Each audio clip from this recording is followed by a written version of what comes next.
está expondo o livro de Marcos, o Evangelho de Marcos, capítulo 8, no verso 34 até o capítulo 9, verso 1. A gente vai abrir, vai ler e vai conversar um pouquinho sobre o que a gente tem aprendido com relação a esse livro. Evangelho de Marcos, capítulo 8. A gente vai começar no versículo 34 e vai até o capítulo 9, no verso 1.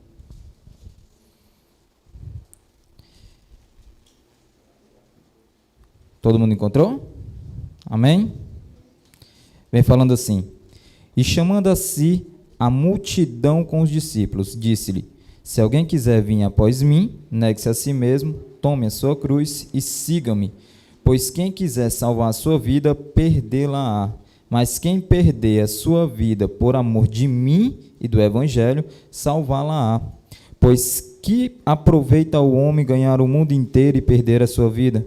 Ou que diria o homem em troca de sua vida? Porquanto qualquer que entre esta geração adúltera e pecadora se envergonhar de mim e das minhas palavras, também dele se envergonhará o Filho do Homem, quando vier na glória de seu Pai com os santos anjos. Disse-lhe mais: em verdade vos digo, que um dos que estão aqui, alguns aqui de modo nenhum provarão a morte até que venha o reino de Deus, já chegando com poder. Vamos orar mais uma vez? Baixe a cabeça, feche os olhos. Pai, aqui nós queremos te agradecer por mais esse momento, por tudo aquilo que nós temos aprendido no decorrer dessa manhã, e que em nome de Jesus Cristo, Espírito Santo, o Senhor venha nos guiar, o Senhor venha nos moldar, o Senhor venha nos exortar segundo a tua vontade, nos trazendo revelação, nos trazendo iluminação, para que nós venhamos enxergar com clareza tudo aquilo que o Senhor quer e necessita da gente. Em nome de Jesus Cristo, nós te pedimos e te agradecemos. Amém. E aí, pessoal, fazendo uma recapitulação breve, do que a gente já aprendeu no decorrer, e principalmente agora no capítulo 8. No capítulo 8 ele já começa primeiro, com a segunda multiplicação de pães e peixes, e aí, fora isso, ele vai avançando. Tem o pedido, o pessoal querendo clamar o milagre para Jesus Cristo. Não, quero um sinal do céu, quero um sinal do céu. E aí Jesus Cristo ele já tinha demonstrado alguns milagres já faz tempo. E aí no decorrer do primeiro capítulo até o 8, Jesus Cristo é repleto de milagres, curando, ressuscitando, expulsando. Então tudo isso Jesus Cristo ele já tinha feito, mas os fariseus, com a maneira de querer pegar Jesus Cristo, querer provar alguma cilada ali para atentar ele, desde a época do sábado, desde a época que ele estava comendo, alimentando, dando provisão para o pessoal, os fariseus eles sempre tinham aquele intuito de, não, nós queremos realmente armar, preparar uma cilada, e Jesus Cristo sempre sabia dessa cilada, e aí ele pegava e se saía de algum outro modo. E aqui não foi diferente, ele pediu um sinal do céu, e aí Jesus Cristo fala de uma maneira bem simples e clara: vocês querem um sinal do céu? Eles quero. Não vai ter. Pronto. Jesus Cristo acaba, fatality, e vai continuando a vida dele. Não era obrigado a nada. E aí, mais uma vez, ele vai continuando.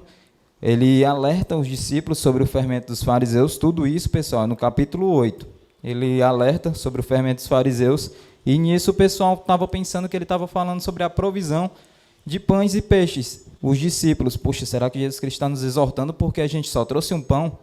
Jesus Cristo ele tinha acabado de alimentar 4.000 homens. A gente não sabe em toda a totalidade. A gente tem a certeza de que 4.000 homens tinha mulheres e crianças? Não sabemos. Pode ser 20.000? Pode, mas 4.000 homens com apenas 7 pães, com apenas 5 pães e 2 peixes. Então, a gente tem que olhar e analisar tudo isso, de acordo com até o Lucas estava falando. A nossa provisão, ela não está no nosso trabalho em si, mas sim em Deus.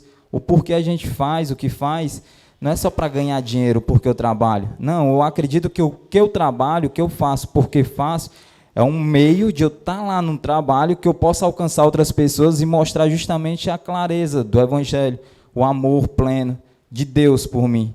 Então, o trabalho ele é muito mais do que apenas ganhar dinheiro. As suas 8 horas, 12 horas, sei lá como é a sua carga horária. E aí Jesus Cristo ele alerta os discípulos sobre isso, sobre a hipocrisia, sobre o fermento dos fariseus, e vai continuando, até chegar na cura de um cego em Betsaida. Aí ele chega lá, cospe, limpa, pergunta se o cego está enxergando, o cego fala: não estou enxergando. Você não está enxergando? Pois vamos lá. ora de novo, impõe as mãos e o cego fica curado instantaneamente. 2 vezes, quando Jesus Cristo ele realiza tudo isso. Tendo feito tudo isso, aí acontece o clímax, né? Assim, um momento máximo assim, do evangelho, né? Quando aquela divisão entre propósito, identidade e propósito. Do capítulo 1 até o capítulo 8, a gente entende que o livro ele é dividido só como identidade. Jesus Cristo ele se revelando e o pessoal querendo realmente saber quem era ele, quem era ele, quem era ele. E aí ele vira a página e agora é como propósito. E agora é como missão. O que realmente ele veio fazer aqui. E aí é que está. Quando ele pergunta para os discípulos, ele chama, depois dessa cura, os discípulos, vamos aqui. E quando ele chama isso, e aí, o que é que o pessoal está falando que eu sou? Aí não, uns estão dizendo que o senhor é o profeta, João Batista. Beleza, mas e vocês? E aí Pedro, ele pega, cheio do Espírito Santo, ele pega e fala realmente aquilo que Jesus Cristo ele é, o Rei, o Filho do Deus vivo. E acontece que, após essa confissão, acho interessante isso, que como realmente a nossa vida é cheia de altos e baixos. Poxa, meu irmão, Pedro acertou na veia, Pedro foi massa demais. Pronto, apresentou o TCC, ganhou, agora está formado. Que nada, meu irmão. No mesmo instante, quando Pedro fala isso, Jesus Cristo ele vai falar sobre a missão dele. E quando ele vai falar sobre a missão dele, ele fala assim, é necessário que o Filho do Homem sofra. Caraca, não acredito.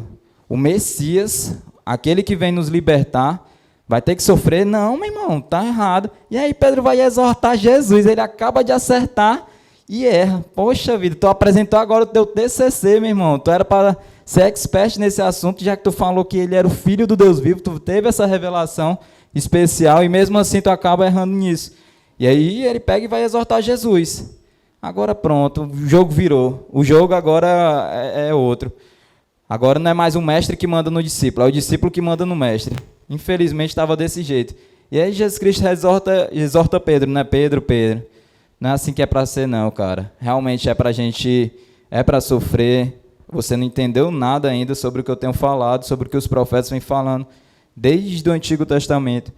E aí Jesus Cristo ele fala sobre isso, e aí ele vai falando sobre agora o que acontece nesse daqui, né? Ele vai afunilando a cada dia mais sobre a questão do chamado.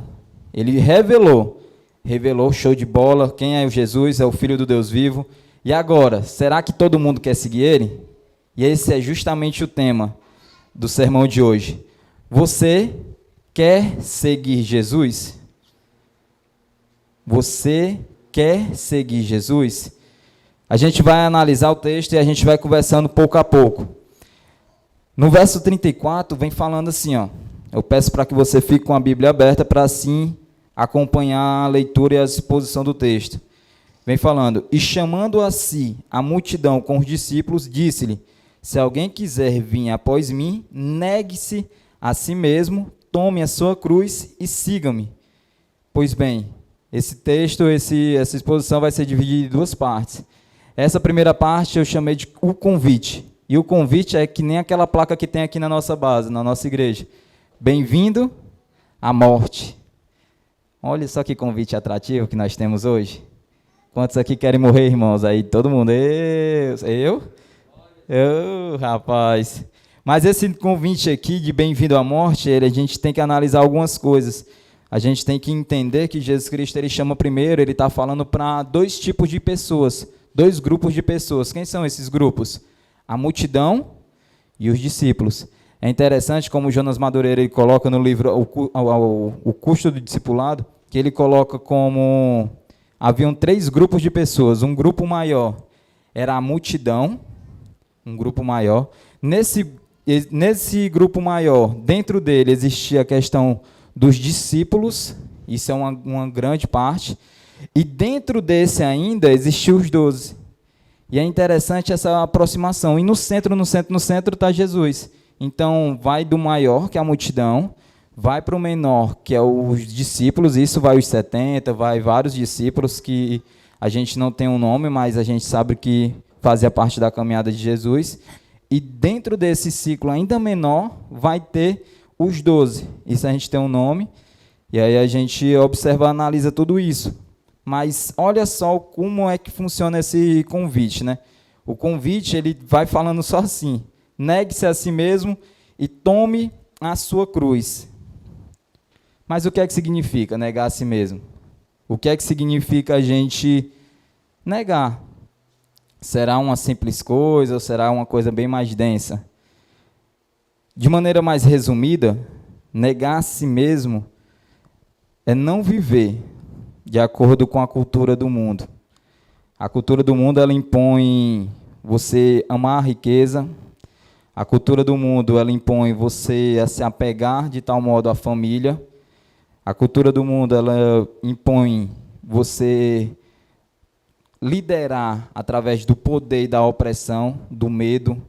E tudo isso é contrário à vontade de Deus. E quando Jesus Cristo está falando, negue-se a si mesmo, é semelhante a uma planta na qual ela não está frutificando por conta que o vaso que ela se encontra, o solo, ele não é perfeito. Pelo contrário, ele é infértil.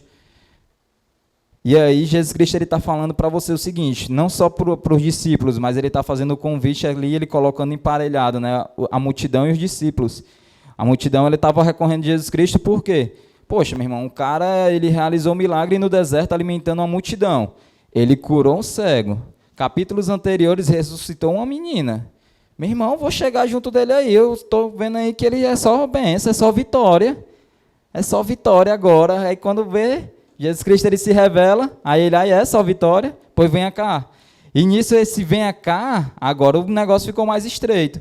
Então, quando esse solo no qual aquela planta ela não consegue produzir os nutrientes necessários, é justamente você tirando aquela planta e colocando em outra planta, isso é que é a vontade de Deus. Essa planta e colocando em outro vaso, aliás, e onde o solo é fértil, isso é que é realmente viver de acordo com a vontade de Deus, com a cultura do reino, e não com a cultura do mundo. Pois a cultura do mundo é justamente aquela que você só é alguém se você conseguir algo. Você só se torna feliz se você tiver algo. Poxa, meu irmão, eu só vou ser feliz se eu tiver um joelho novo. Não vou ter mais um joelho novo, meu irmão. Rompi o ligamento, já era. Então, meu joelho vai ficar no máximo 80%, com muito esforço.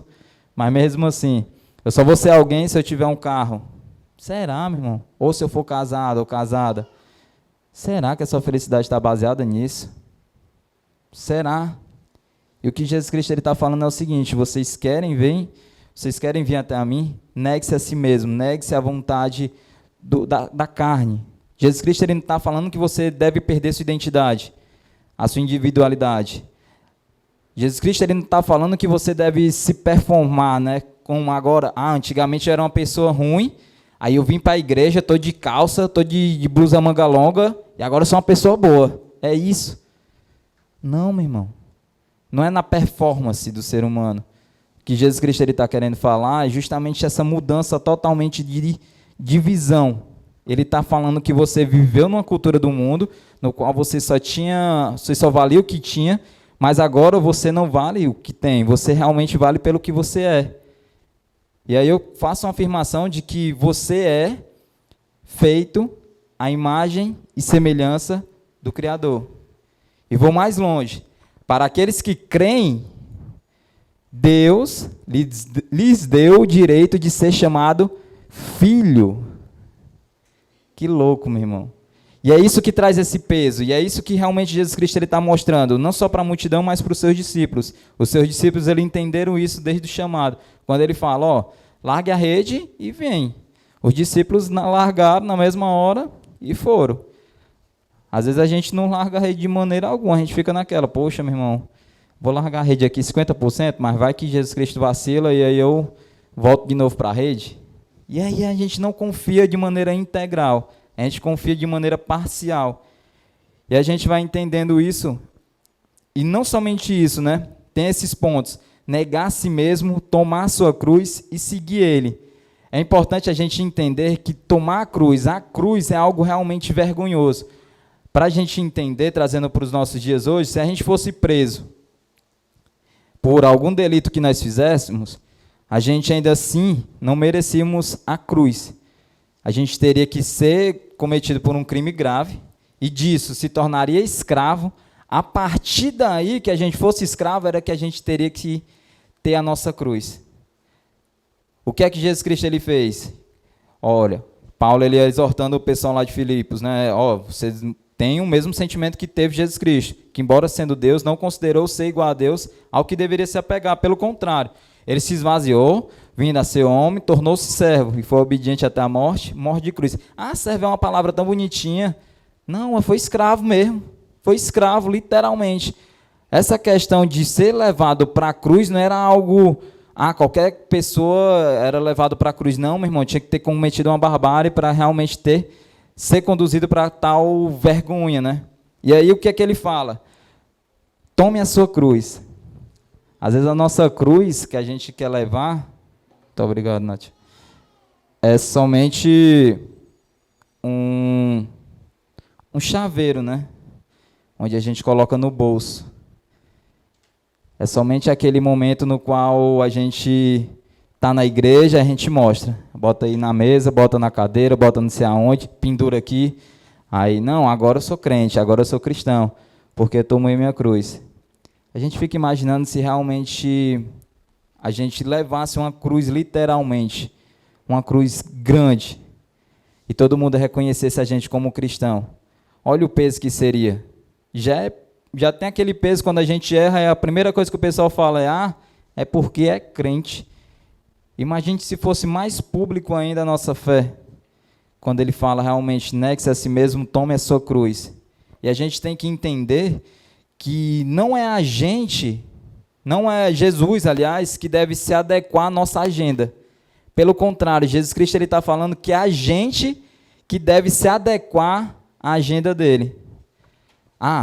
Eu não vou para a oração, eu não vou para a igreja porque eu tenho isso, isso, isso. Não, beleza, você que sabe. A gente vai ver mais um pouquinho o que é que vai acontecer no final. Mas pense bem, com relação a até a questão da agenda, dos compromissos. A gente arranja tempo para tantas coisas, né? E aí uma coisa que eu sempre enfatizo, que eu tenho aprendido, é que quando o amor é pouco, as desculpas são muitas. É uma realidade. 1 mais 1 não é 2? Essa é a equação. Se você não ama, você vai inventar desculpa, você vai inventar pretexto, você vai colocar qualquer tipo de arranjo. Não vou porque fulano de tal, o cachorro do meu vizinho morreu e aí eu vou ter que ir para a missa de 7º dia. Quê? Tu vai para onde? Por causa de quem? É mesmo? Tu vai para esse negócio, cara? Macho, mas é porque era importante, um amigo ele tá... Não, cara, é sério, tu vai deixar de ir para a oração, tu vai deixar de ir para o momento de celebração, para cultuar a Deus, para conversar, para ter comunhão com os irmãos. Então, o primeiro ponto é justamente esse, né? Negue-se a si mesmo e tome a sua cruz. Tendo feito isso, né? No verso 35 fala, pois quem quiser salvar a sua vida, perdê-la-á, mas quem perder a sua vida por amor de mim e do Evangelho, salvá-la-á. E aí a gente faz de novo a mesma pergunta, né? A mesma pergunta. Pergunta de novo, aliás. O que significa salvar a sua vida, irá perder? O que é que significa? A gente entende, a gente observa isso no decorrer do Evangelho, que aqueles que confessaram publicamente a fé em Jesus Cristo, eles sofreram escárnio.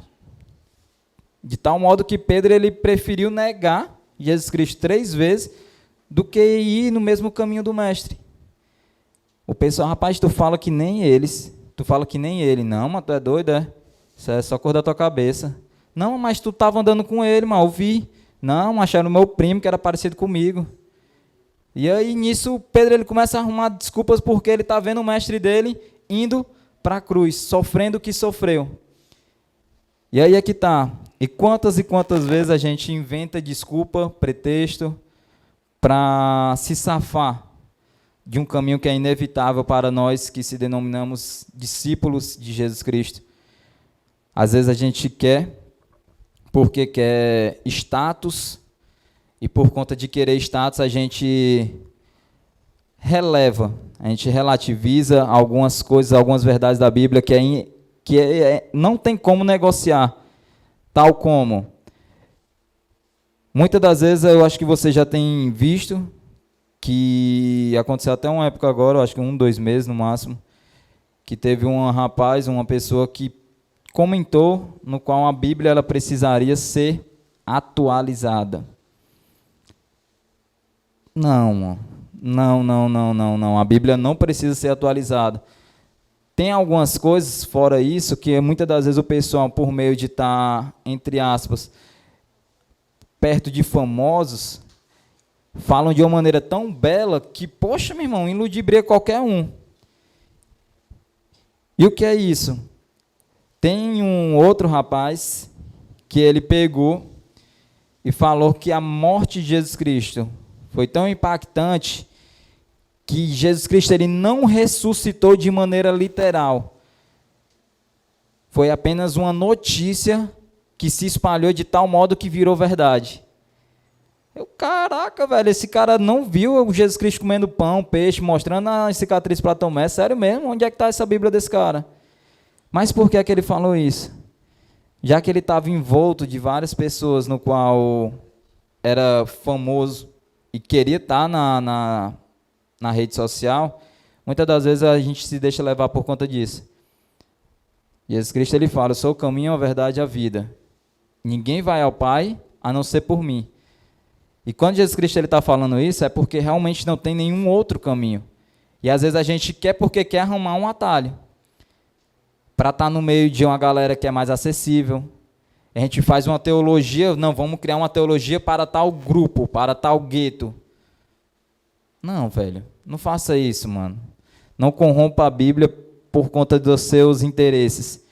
E uma das coisas que a gente preza aqui na igreja local é justamente essa exposição, pois as ideias elas devem emanar do texto, não a gente que deve colocar no texto. E o que muitas das vezes acontece, o que acontece é isso, o pessoal, poxa, meu irmão, já tem uma ideia formada, agora falta só o texto. Encontra um texto aleatório e expõe, ou conversa, ou aplica a sua teologia pautada num versículo. E esse versículo nem leva em conta o contexto, o anterior e o posterior. E tudo isso realmente cria uma teologia errada. E tudo isso realmente é prejudicial. E a gente tem que analisar tudo isso. Quando a gente entende essa questão do convite, bem-vindo à morte, a gente tem que analisar que tem essas verdades, e essas verdades não são negociáveis. A verdade é verdade. Não, mas depende do ponto de vista. Caraca, meu irmão, quando fala isso, chega, me sobe assim, é mesmo, velho. Não, a verdade é relativa. Caraca, meu irmão, você está falando isso? Tô. Aí eu, beleza, você está falando isso, pois eu vou ter que colocar você no mesmo grupo de um estrupador de criança. O quê? Você não está falando que a verdade é relativa? Para o estrupador é normal. Eu estou falando que ela não é, ela é absoluta. A verdade não depende do ponto de vista. Se você está falando que a verdade ela pode mudar, ela pode variar, você vai ter que concordar. Não, mas uma coisa é uma coisa, outra coisa é outra coisa. Que é isso? Ou é ou não é. Você não está dizendo? Ela é relativa ou ela é absoluta? Não, é relativa. Beleza, você faz parte desse grupo. Mas eu não concordo. Para mim, ela é absoluta. E para mim, existe exatamente um ser que pauta tudo aquilo que é verdade, tudo aquilo que é mentira, tudo aquilo que é certo, tudo aquilo que é errado, que é justamente Deus. E qual ele nos mostrou? A Bíblia, de maneira escancarada, para todo mundo aprender qual a vontade de Deus. Então, a gente não pode, de maneira alguma, tentar perder, a gente não pode, de maneira alguma, querer ganhar o mundo inteiro aceitando ou suavizando o evangelho para agradar o irmão. Não.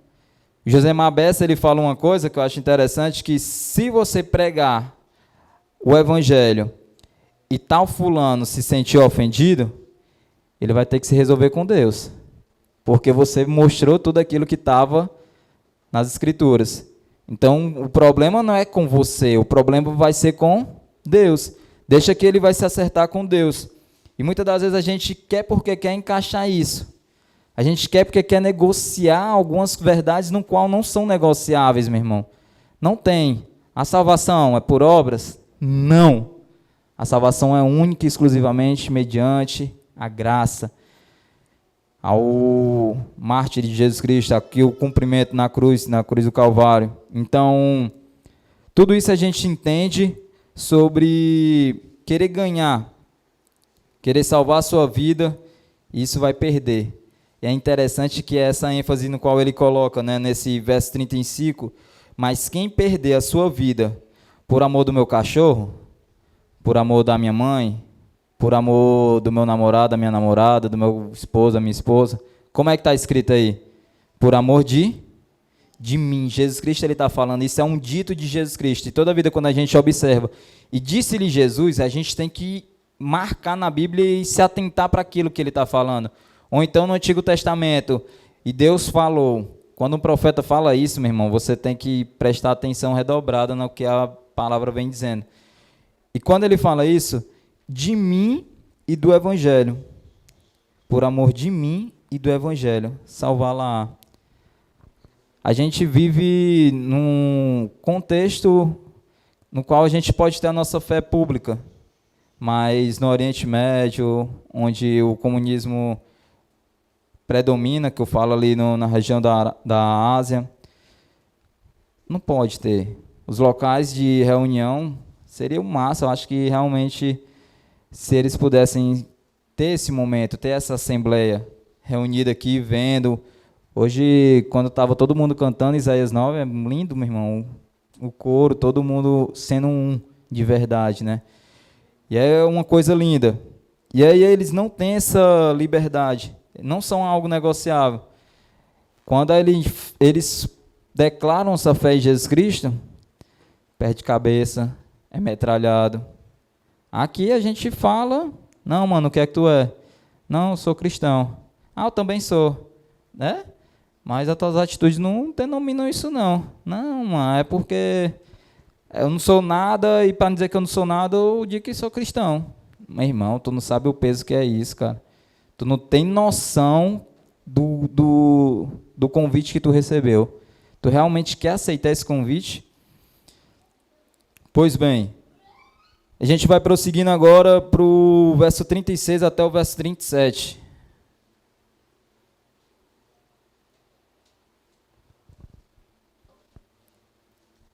Vem falando assim, ó. Pois que aproveita o homem ganhar o mundo inteiro e perder a sua vida? Ou que diria o homem em troca da sua vida? E a pergunta que eu quero fazer é: o que é que você tem de valor? Não, meu irmão, graças a Deus eu construí minha casa, eu tenho minha casazinha lá e tal, não sei o quê. Eu construí, comprei pela Caixa, estou pagando aí até o fim da minha vida. Ou fiz um financiamento por um carro, uma moto. Graças a Deus é o meu benzinho, né, cara? Meu bem de valor. E com tudo isso, a gente observa, né? A questão de que qual o valor da sua alma? Será 150 mil? Ou será 9 mil uma moto? 150 mil uma casa? Ou 9 mil uma moto? Ou menos uma bicicleta, né? O valor de uma bicicleta, R$600, sei lá, 700.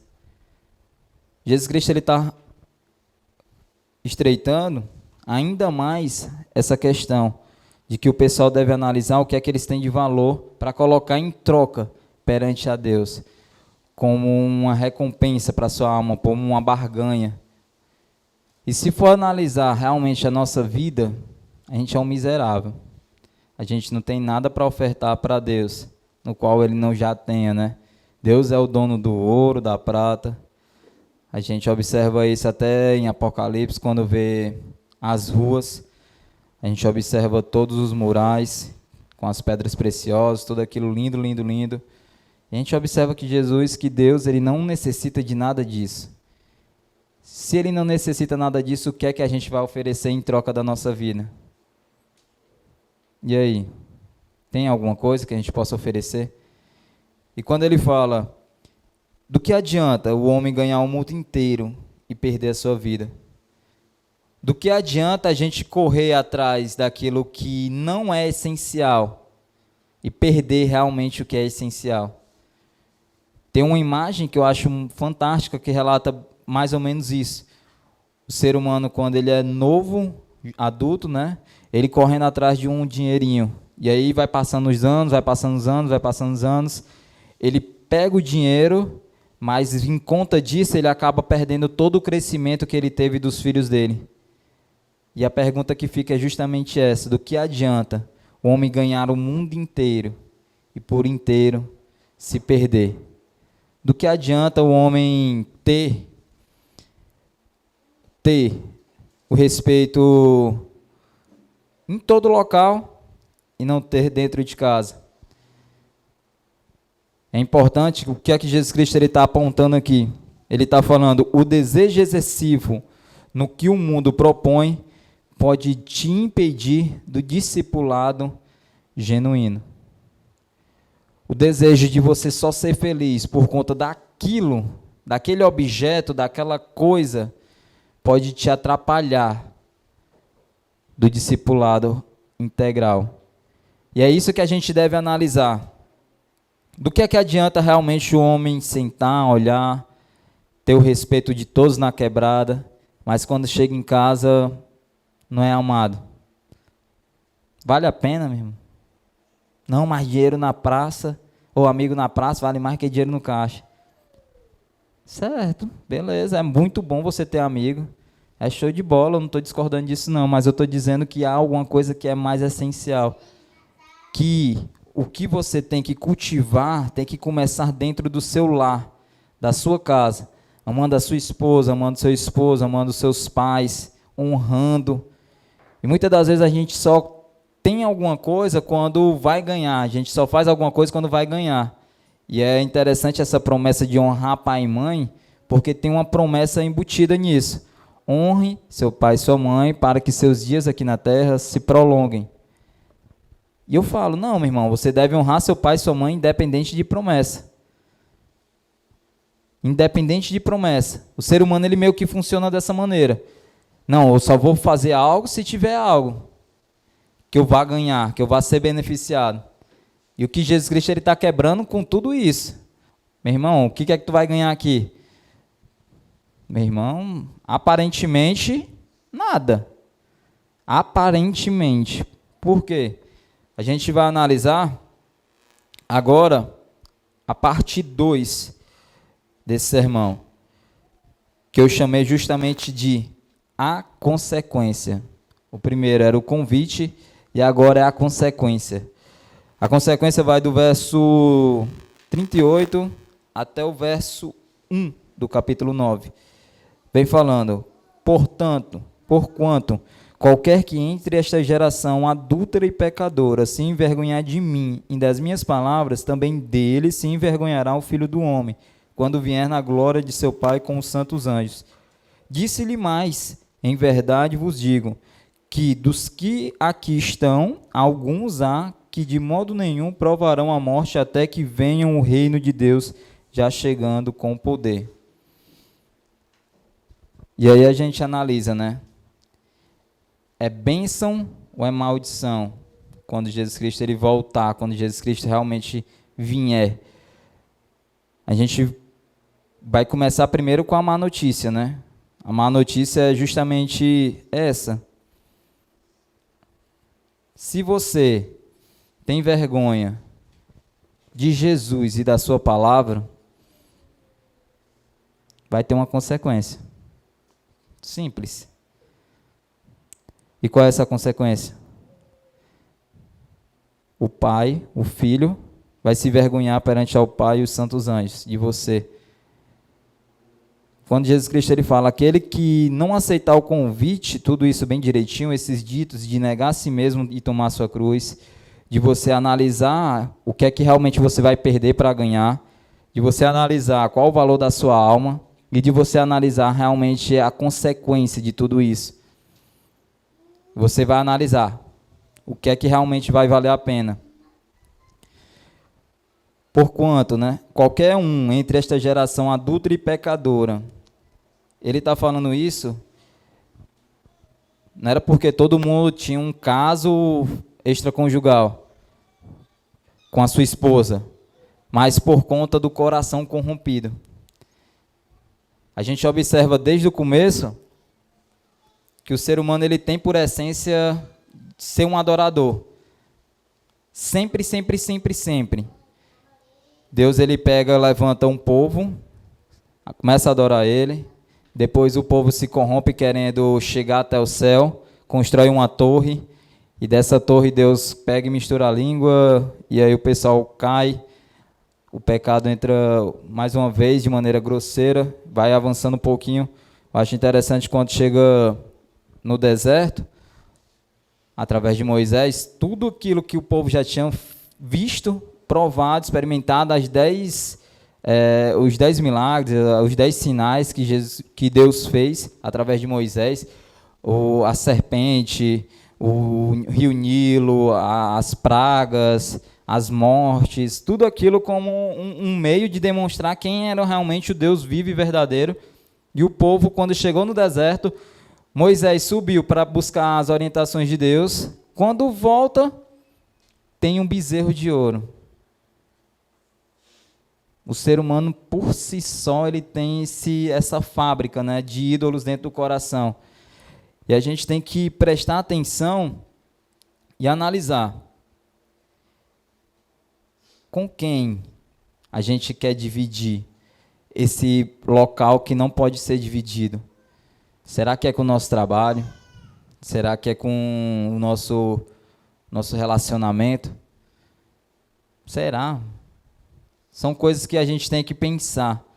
Adúltero não é somente por conta que estava realmente num ato fora casamento, mas que o coração já estava distante. Adúltera e pecadora.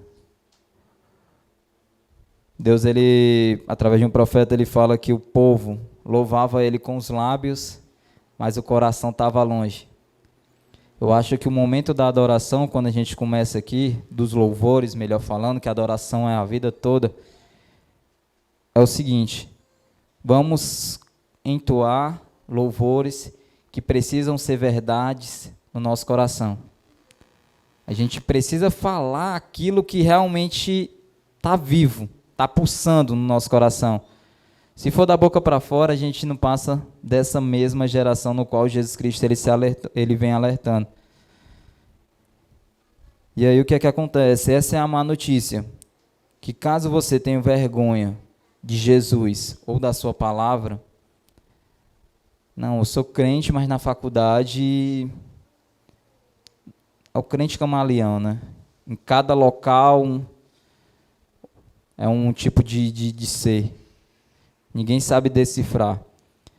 A gente entende que se você é, você é. Se você não é, não tem como realmente você se esforçar para ser. A gente é um todo. A gente não é uma parte isso, uma parte aquilo. Não. Ou você aceitou esse convite, né, que a gente, quando Jesus Cristo ele está colocando aqui, estreitando. Todo mundo estava querendo se achegar a Jesus por conta de alguma coisa que ele tinha para oferecer. Não que isso aconteça nos dias de hoje. Não que o pessoal vá atrás de Jesus Cristo por causa de um milagre, por causa de um emprego, não que vá atrás de uma bênção financeira, de um carro ou de alguma coisa. Não que isso aconteça. O pessoal procura Jesus somente quando está doente. Não que isso aconteça. Pelo contrário, né? A gente procura Deus por conta que Ele realmente é. Será mesmo? Será que a gente procura Jesus nos momentos bons? Ou muitas das vezes a gente só procura Jesus nos momentos ruins? E aí, como Jesus Cristo ele afirma, ele faz essa má notícia, né, para aqueles que têm vergonha de falar que é cristão ou têm vergonha da sua palavra. E aí vem realmente a questão da boa notícia. A boa notícia é justamente, disse-lhe mais, em verdade vos digo que, dos que aqui estão, alguns há que de modo nenhum provarão a morte até que vejam o reino de Deus já chegando com poder. É só um pequeno spoiler para o que vai acontecer um pouquinho na frente. sobre essa afirmação de Jesus Cristo. Marcos ele é muito instantâneo, ele é bate-pronto. E aí quando ele faz essa afirmação, no verso 2 em diante, Jesus Cristo ele vai se transfigurar. Ele vai realmente mostrar um pouquinho do que realmente vai ser no céu. A gente vive um dilema de já, mas ainda não. A gente já foi regenerado? A gente está sendo, já, mas não por completo. A gente já experimentou um pouquinho do céu? Já, meu irmão, isso aqui que a gente está vivendo em comunhão, em comunidade, com unidade, é um pouquinho do que vai ter realmente lá no céu. Mas ainda não em sua totalidade, ainda não por completo. Mas é uma boa notícia, é o prato inicial, o aperitivo, é aquele que vai fazer com que você pegue gosto e, poxa, meu irmão, eu quero estar no céu por conta disso. Onde que eu posso me expor, o irmão não vai me julgar, e não somente não vai me julgar, mas vai me ajudar na caminhada. E essa é a boa notícia. Então, tirando tudo isso, o que é que a gente pode aplicar, né? Quem é você hoje? Multidão ou discípulo? Lembrando que multidão não possui identidade. É uma multidão, não é um ser. Discípulo tem nome. Discípulo realmente é conhecido por Jesus. Multidão não tem nenhum compromisso. Você pode seguir Jesus sendo multidão? Pode. Vai ter consequência? Vai. Não tem para onde correr. É algo inevitável. A multidão não tem um compromisso. E é importante entender que Deus não nos chamou para ser multidão, mas sim para ser discípulo, mas sim para ser parecido com Ele. Uma multidão não tem esse compromisso.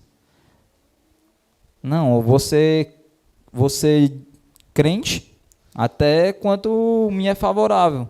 Quando não me é, eu vou sair. A partir do momento que é confrontado, não, é muito difícil, não sei o quê, eu não quero melhorar, não quero receber essa palavra, não vale a pena. A multidão tem justamente isso, esse intuito. A multidão ela quer Jesus Cristo porque ele tem algo a oferecer. O discípulo não, sabe da sua necessidade, sabe da sua depravação e entende que sem Jesus não é nada. Por isso que ele está nessa caminhada. Por isso que João, Pedro e Tiago abandonaram tudo que tinham. Caminharam. Ganharam alguma coisa? Foram ricos? Tiveram mansões? Não, Pedro realmente foi crucificado de cabeça para baixo. Estevão foi apedrejado até a morte e pediam para que o pessoal para que aquela morte não fosse imputado sobre a vida daqueles que estavam apedrejando. Então a gente observa tudo aquilo, né, que aconteceu com os discípulos. E a pergunta é justamente essa. Você quer seguir Jesus? Você tem que entender que a salvação é de graça, mas o discipulado custa tudo o que temos. E se você quiser seguir Jesus, você tem que entender e pagar o preço. Aqui não é teologia do coach, não é nada motivacional, mas que tem uma responsabilidade. Jesus Cristo, ele é rei. E é mais louco ainda que ele é um rei que foi para a cruz. E aqueles que quiserem seguir a ele, vai ter que seguir o mesmo caminho. A cruz do Calvário. A morte, a vergonha. Isso sim é ser bem-aventurado, como ele fala no Sermão do Monte. Bem-aventurados sois se por causa de mim vos injuriares, falando coisa, vocês apanharem. É engraçado quando Pedro e João, eles apanham em Atos por causa disso, eles saem felizes. porque eles se acharam dignos de serem discípulos. E às vezes quando a gente se depara com uma situação como essa, a gente acaba dando um passo para trás e dizendo que não é crente, e dizendo que negando literalmente o nome de Jesus Cristo. Então, assim como o tema, fica essa aplicação. Lembrando que o que a gente acredita, o que eu acredito, é que existe um chamado e esse chamado ele é eficaz. Essa graça ela é irresistível. Ela não é uma coisa que o ser humano ele possa controlar. A gente observa isso quando Jesus Cristo ele chama os discípulos. A gente observa isso quando Jesus Cristo chama Paulo. Não é uma coisa que dá para você barganhar. Contudo, Jesus Cristo está falando para dois grupos aqui. Aqueles que queriam estar por conta que ele tinha algo a oferecer e aqueles que realmente eram com ele de verdade. E aí aqui fica realmente a nossa pergunta, né? Minha pergunta para a gente analisar. Sobre se a gente realmente é a multidão ou se a gente quer ser um discípulo. Amém? Vamos orar? Oremos. Senhor Jesus, nos dá entendimento da gravidade do nosso pecado, da nossa necessidade perante a Ti, que nós venhamos ter ciência que o único caminho que temos perante a Ti é negando a nós mesmos, tomando a cruz e assim seguindo o Senhor. Que nós venhamos realmente morrer por amor de Ti e do Evangelho, dessa boa notícia, que nós venhamos compartilhar em todo local que nós estejamos, Pai. Em nome de Jesus Cristo, molda o nosso coração, Espírito Santo. Sonda e vê se há algum caminho mau, endireita. Faça a Tua vontade em nós. Que nós venhamos ser discípulos e não apenas uma multidão. Que nós venhamos Te seguir com integralidade, Pai. Em nome de Jesus Cristo, muda a nossa mente, muda a nossa visão, regenera o nosso coração corrompido, Pai, adúltero, que quer adorar tantas outras coisas e não adora a Ti, Pai, cujo único objetivo do homem é esse, glorificar o Teu nome. Portanto, nos abençoe no decorrer desse dia, Pai, que nós venhamos refletir, analisar tudo aquilo que nós estamos vivendo, que nós venhamos sair de qualquer espírito dobre, de qualquer hipocrisia, que nós venhamos ser reais, Pai. Em nome de Jesus Cristo, Pai. Faça com que nós venhamos ser Teus discípulos, que nós venhamos ser Teu filho e filha. É isso que nós te pedimos, Senhor. Em nome de Jesus Cristo. Amém.